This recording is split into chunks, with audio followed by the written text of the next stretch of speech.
ನೀವು ಸಿನಿಮಾಗಳಲ್ಲಿ ನೋಡಿರ್ತೀರಾ, ಪೊಲೀಸರು ಅಥವಾ ಸಿಬಿಐನವರು ವಿಲನ್ ಮನೆಗೆ ರೇಡ್ ಮಾಡಕ್ ಹೋದಾಗ ವಿಲನ್ ಹಿಂಭಾಗಲಿಂದ ಓಡಿ ಹೋಗ್ತಾನೆ ಅಥವಾ ಸಾಕ್ಷಿಗಳನ್ನ ನಾಶ ಮಾಡೋಕೆ ಟ್ರೈ ಮಾಡ್ತಾನೆ.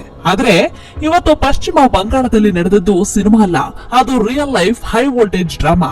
ಸಾಮಾನ್ಯವಾಗಿ ಇಡಿ ಅಧಿಕಾರಿಗಳು ದಾಳಿ ಮಾಡಿದ್ರೆ ಎಂತ ದೊಡ್ಡ ಲೀಡರ್ ಆದ್ರೂ ಬೆದರ್ತಾರೆ. ಆದ್ರೆ ಪಶ್ಚಿಮ ಬಂಗಾಳದ ಮುಖ್ಯಮಂತ್ರಿ ಮಮತಾ ದೀದಿ ಬೆದರೋದ್ ಒಂದ್ ಕಡೆ ಇರ್ಲಿ, ಇಡಿ ಅಧಿಕಾರಿಗಳು ರೇಡ್ ಮಾಡ್ತಾ ಇದ್ದ ಜಾಗಕ್ಕೆ ತಾವೇ ಖುದ್ದಾಗಿ ನುಗ್ಗಿದ್ದಾರೆ. ಹೌದು, ನೀವು ಕೇಳ್ತಾ ಇರೋದು ನಿಜ. ಇಡಿ ಅಧಿಕಾರಿಗಳು ರೇಡ್ ಮಾಡ್ತಾ ಇದ್ದ ಕಟ್ಟಡಕ್ಕೆ ಮುಖ್ಯಮಂತ್ರಿಗೆ ಎಂಟ್ರಿ ಕೊಟ್ಟು ಅಲ್ಲಿಂದ ಕೆಲವು ಪ್ರಮುಖ ದಾಖಲೆಗಳನ್ನ ಮತ್ತು ಹಾರ್ಡ್ ಡಿಸ್ಕ್ ಗಳನ್ನ ಎತ್ತಾಕೊಂಡು ಹೋಗಿದ್ದಾರೆ ಅನ್ನೋ ಸುದ್ದಿ ಈಗ ದೆಹಲಿಯಿಂದ ಹಿಡಿದು ಕೋಲ್ಕತ್ತಾವರೆಗೂ ಭೂಕಂಪವನ್ನ ಸೃಷ್ಟಿಸಿದೆ. ಅಷ್ಟಕ್ಕೂ ಆ ಕಟ್ಟಡದಲ್ಲಿ ಇದ್ದಿದ್ದಾದ್ರೂ ಏನು? ಮಮತಾ ಬ್ಯಾನರ್ಜಿ ಅಷ್ಟೊಂದು ಅರ್ಜೆಂಟ್ ಆಗಿ ಅಲ್ಲಿಗೆ ಹೋಗಿದ್ದಾದ್ರೂ ಯಾಕೆ? ಅಮಿತ್ ಶಾ ಅವರ ಮಾಸ್ಟರ್ ಪ್ಲಾನ್ಗೆ ಮಮತಾ ದೀದಿ ಕೊಟ್ಟ ಈ ಕೌಂಟರ್ ಅಟ್ಯಾಕ್ ಏನು? ಇದು ಕೇವಲ ರಾಜಕೀಯನ ಅಥವಾ ಇದರ ಹಿಂದೆ ಕೋಟ್ಯಾಂತರ ರೂಪಾಯಿಯ ಕಲ್ಲಿದ್ದಲಿನ ಹಗರಣ ಏನಾದ್ರೂ ಇದೆಯಾ? ಬನ್ನಿ, ಇವತ್ತಿನ ಈ ವಿಡಿಯೋದಲ್ಲಿ ನಾವು ಪಶ್ಚಿಮ ಬಂಗಾಳದ ಈ ರೋಚಕ ದೀದಿ ವರ್ಸಸ್ ಇಡಿ ಕಾದಾಟವನ್ನ ಮತ್ತು ಐಪ್ಯಾಕ್ ಟೀಮ್ ಮೇಲಿನ ದಾಳಿಯ ಅಸಲಿ ಸತ್ಯವನ್ನ ಹೇಳ್ತೀನಿ. ಅದಕ್ಕೂ ಮುಂಚೆ ಈ ವಿಡಿಯೋಗೆ ಒಂದು ಲೈಕ್ ಮಾಡೋದ್ರ ಮೂಲಕ ನೀವು ನಮಗೆ ಸಪೋರ್ಟ್ ಮಾಡಿ. ಈ ಕತೆ ಶುರುವಾಗೋದು ಕೋಲ್ಕತ್ತಾದ ಆನಂದಪುರ ಅನ್ನೋ ಏರಿಯಾದಿಂದ. ಅಲ್ಲಿ ಒಂದು ಬಿಲ್ಡಿಂಗ್ ಇದೆ. ಆ ಬಿಲ್ಡಿಂಗ್ ನಲ್ಲಿ ಇರೋದು ಯಾರು ಗೊತ್ತಾ? ಐಪ್ಯಾಕ್ ಟೀಮಿನ ಪ್ರಮುಖ ಸದಸ್ಯರು. ನಿಮ್ಮೆಲ್ಲರಿಗೂ ಪ್ರಶಾಂತ್ ಕಿಶೋರ್ ಹೆಸರು ಗೊತ್ತಾಗಿದೆ. ದೇಶದಲ್ಲಿ ಮೋದಿ ಅವರಿಂದ ಹಿಡಿದು ಜಗನ್ ಮೋಹನ್ ರೆಡ್ಡಿ ಅವರೆಗೂ, ಮಮತಾ ಬ್ಯಾನರ್ಜಿ ಅವರಿಂದ ಹಿಡಿದು ಸ್ಟಾಲಿನ್ ವರೆಗೂ ಎಲ್ಲರನ್ನು ಗೆಲ್ಲಿಸಿದ ಕೀರ್ತಿ ಈ ಐಪ್ಯಾಕ್ ಸಂಸ್ಥೆಗೆ ಸಲ್ಲುತ್ತೆ. ಸದ್ಯಕ್ಕೆ ಪ್ರಶಾಂತ್ ಕಿಶೋರ್ ರಾಜಕೀಯಕ್ಕೆ ಬಂದಿರೋದ್ರಿಂದ ಈ ಐಪ್ಯಾಕ್ ಟೀಮ್ ಅನ್ನ ಈಗ ಮುನ್ನಡೆಸ್ತಾ ಇರೋದು ಪ್ರತೀಕ್ ಜೈನ್ ಅನ್ನೋ ವ್ಯಕ್ತಿ. ಇದೇ ಪ್ರತೀಕ್ ಜೈನ್ ಟಿಎಂಸಿ ಪಕ್ಷದ ಡಿಜಿಟಲ್ ವಿಂಗ್ ಅಥವಾ ಐಟಿ ಸೆಲ್ಲಿನ ಹೆಡ್ ಕೂಡ ಹೌದು ಅಂತ ಹೇಳಲಾಗ್ತಾ ಇದೆ. ವಿಷಯ ಏನು ಅಂದ್ರೆ, ಇಡಿ ಅಧಿಕಾರಿಗಳು ಏಕಕಾಲದಲ್ಲಿ ಪಶ್ಚಿಮ ಬಂಗಾಳದ 6 ಕಡೆ ಮತ್ತು ದೆಹಲಿಯ 4 ಕಡೆ ದಾಳಿಯನ್ನ ನಡೆಸಿದ್ದಾರೆ.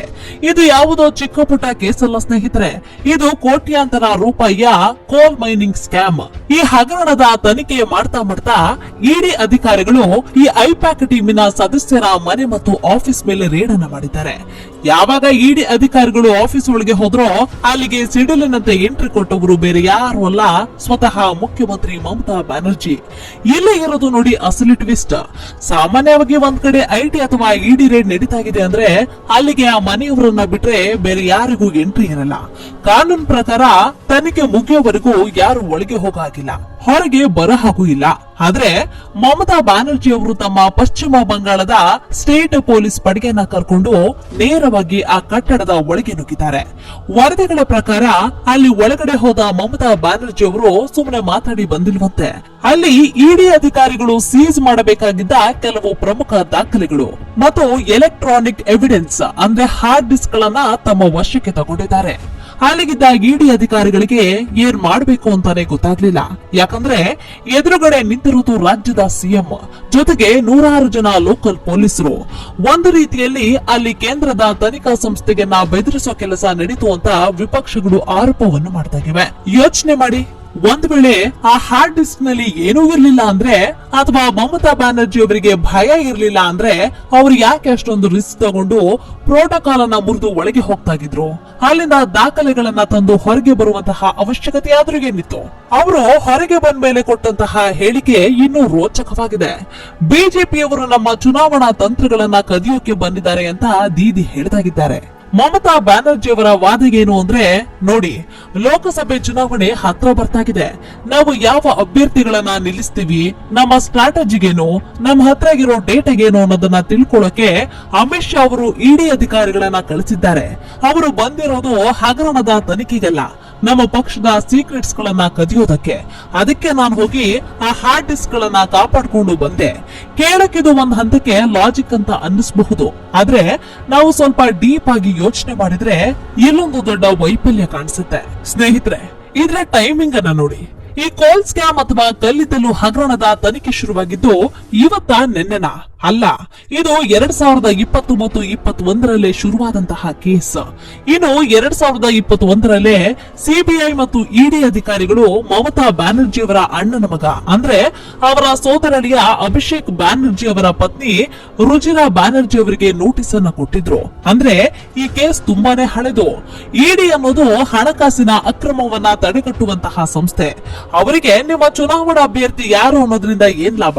ಅವರಿಗೆ ಬೇಕಾಗಿರೋದು ಮನಿ ಟ್ರಯಲ್, ಅಂದ್ರೆ ಹಣ ಎಲ್ಲಿಂದ ಬಂತು ಎಲ್ಲಿಗೆ ಹೋಯ್ತು ಅನ್ನೋದಷ್ಟೇ. ಹಾಗಾದ್ರೆ ಮಮತಾ ಬ್ಯಾನರ್ಜಿ ಅವರು ಯಾಕೆ ಅಷ್ಟೊಂದು ಗಾಬರಿ ಆಗಿದ್ರು? ವಿಶ್ಲೇಷಕರ ಪ್ರಕಾರ ಆ ಹಾರ್ಡ್ ಡಿಸ್ಕ್ ಗಳಲ್ಲಿ ಬರೀ ಎಲೆಕ್ಷನ್ ಸ್ಟ್ರಾಟಜಿ ಮಾತ್ರ ಇರಲಿಲ್ಲ. ಬದಲಾಗಿ ಹಗರಣದ ಹಣ ಹೇಗೆ ಐಪ್ಯಾಕ್ ಮೂಲಕ ಅಥವಾ ಬೇರೆ ಬೇರೆ ಮಾರ್ಗಗಳ ಮೂಲಕ ಎಲ್ಲಿಗೆ ಸೇರಿದೆ ಅನ್ನೋದರ ಬಗ್ಗೆ ಸ್ಫೋಟಕ ಮಾಹಿತಿ ಇತ್ತ ಅನ್ನೋ ಅನುಮಾನ ಈಗ ಬಲವಾಗ್ತಾಗಿದೆ. ಸ್ವಲ್ಪ ಫ್ಲಾಶ್ ಬ್ಯಾಕ್ ಗೆ ಹೋಗೋದಾದ್ರೆ ಅಸಲಿಗೆ ಏನಿದು ಸ್ಕ್ಯಾಮ್? ಸ್ನೇಹಿತರೆ, ಪಶ್ಚಿಮ ಬಂಗಾಳದಲ್ಲಿ ಇಸಿಎಲ್ ಅಂದ್ರೆ ಈಸ್ಟರ್ನ್ ಕೋಲ್ ಫೀಲ್ಡ್ ಲಿಮಿಟೆಡ್ ಗೆ ಸೇರಿದ ಗಣಿಗಳಿಂದ ಅಕ್ರಮವಾಗಿ ಸಾವಿರಾರು ಕೋಟಿ ರೂಪಾಯಿ ಮೌಲ್ಯದ ಕಲ್ಲಿದ್ದಲನ್ನ ಕದ್ದು ಮಾರಾಟ ಮಾಡಲಾಗಿದೆ ಅನ್ನೋ ಆರೋಪ ಇತ್ತು.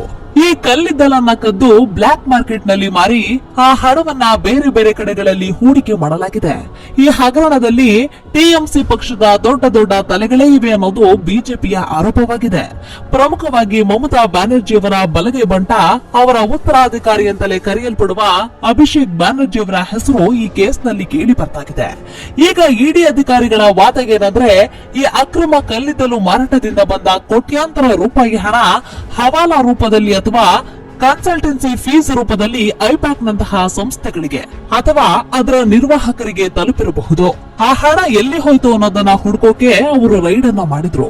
ಆದ್ರೆ ರೈಡ್ ನಡೆದು ಸಾಕ್ಷಿ ಸಿಗೋ ಟೈಮ್ ನಲ್ಲೇ ದೀದಿ ಎಂಟ್ರಿ ಕೊಟ್ಟು ಗೇಮ್ ಅನ್ನ ಚೇಂಜ್ ಮಾಡಿದ್ದಾರೆ.